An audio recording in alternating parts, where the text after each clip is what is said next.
We were on one of the first foot patrols of the day, so it was myself and Lydia and 3 cadets that were with us, and we were walking along the top of the marina cliff. Whilst we were walking along, spotted a gentleman sat at the top of the cliff, worrying about what it could be.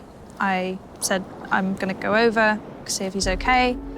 Went and introduced myself, but he was deliberately not listening to me. I decided to go around the fence and approach him from the side so that he could see me, so I didn't startle him, because obviously he was on the edge, so any sudden movements he would have gone over. I went over and I started to introduce myself. He wasn't giving me anything. He was like, I just want to jump, I just want to jump, I don't want to be here and all this.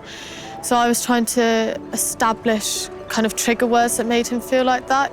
Whilst you were talking to him, I took the radio, so radioed into our treatment centre, requesting ambulance and police, but also trying to explain that this was very sensitive and that we thought that if a ton of people came in uniform, that it was just going to be way too overwhelming for him. He'd feel really pressured and that he might jump.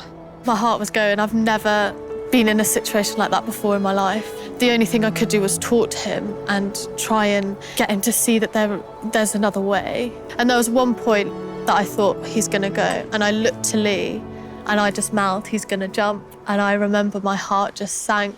It was nearly an hour at the top of a cliff. It's a really odd mix of being very high adrenaline and not being able to do much physically. You just have to emotionally use your intelligence. And it was showing him that we weren't panicking as well, and that we knew that he was going to be okay, because then that was giving him that bit of hope as well. That bit of reassurance. Yeah. And then St John's ambulance came and got him back over the fence and into the ambulance. At that point, been in St John ambulance about a year. I'd been there about 3 months, and it was my first event and first patient. I'm so proud of Lee. And yeah, likewise, we've said this to each other.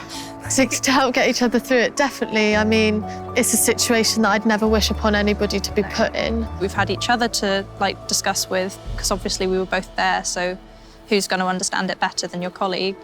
I wouldn't change anything about how we approached the situation. Ever. I'm really glad that I had you with me, and I'm really glad that we acted how we did.